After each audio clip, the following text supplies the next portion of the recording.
how comfortable do you feel in letting go of things for new ones? I'm a creative.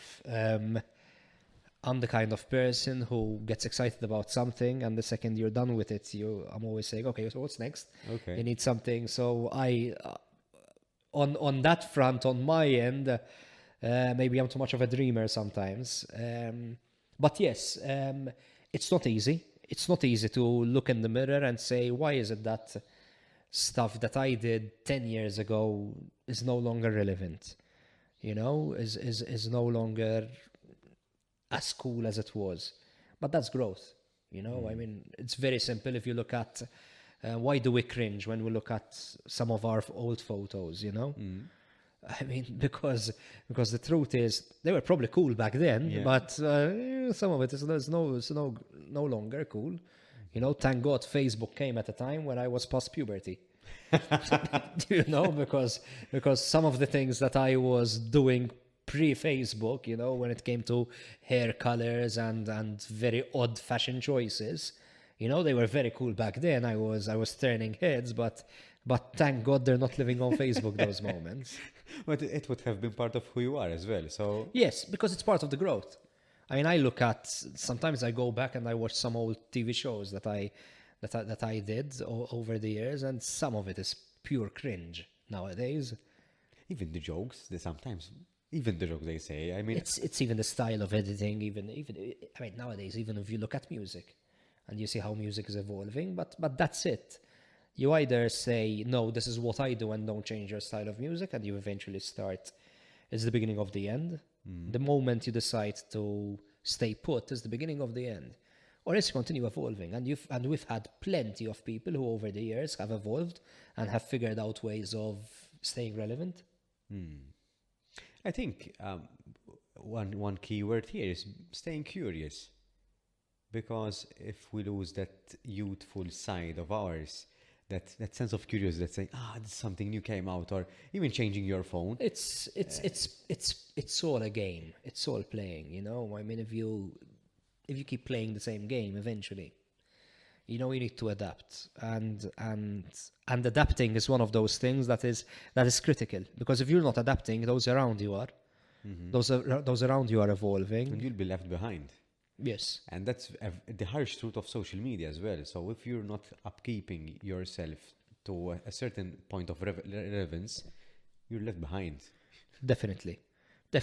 Even, I mean, but again, I believe that's part of the fun of it. Honestly, I think that's the fun of it.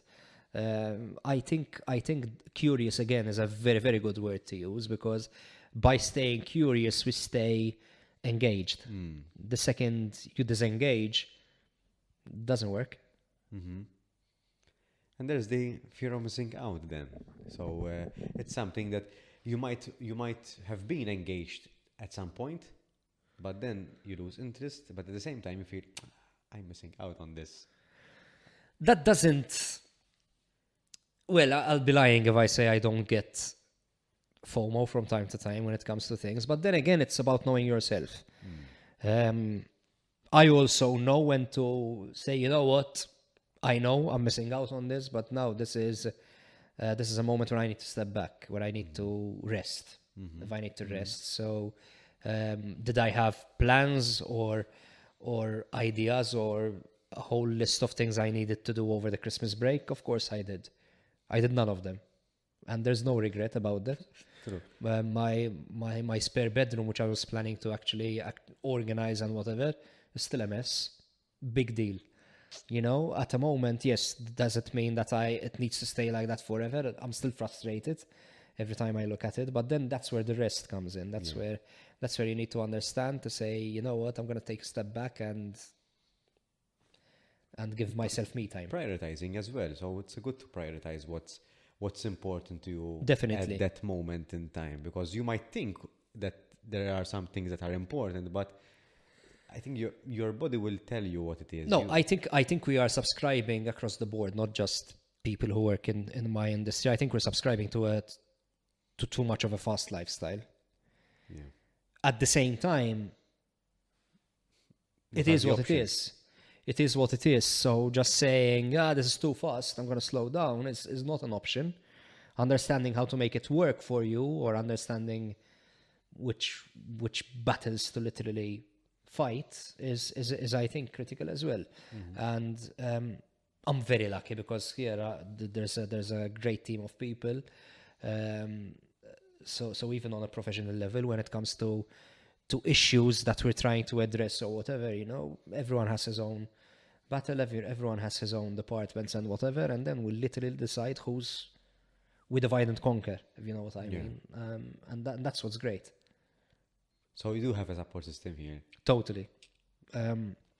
I don't think we would have been able to achieve any of what we've achieved without there being a team of people who are all pulling the same rope with aligned visions. And that goes from the company owners to the shareholders, to the senior management, to the management, to the employees, who are not decision makers, but at the end of the day are the doers. I think if your visions are not aligned, then that's where the trouble starts. Are there instances where there's conflict? Of course there is. That's part of it. But that is why the first thing I said is eyes on the prize. There might be 100 different ways of getting there, and we can argue about it all day long, and that's fine. And at some point, one of us is going to say, you know what, okay, let's do it this way. But the one thing we cannot compromise on and have to agree 100% on is, what's the end goal? Where do we want to get to? Why are we doing this? The how we get there, that's... I think the how comes naturally. So the how comes follow. naturally. So if you know the why, the how will follow. So I think it comes quite naturally if you know where you're going. Exactly. And it's about trust, I mean, there are people in the team that I trust blindly, because I have no choice but to trust blindly, honestly. So because I cannot be the one that is involved in every single thing the company does, and the reason why is because I need my rest.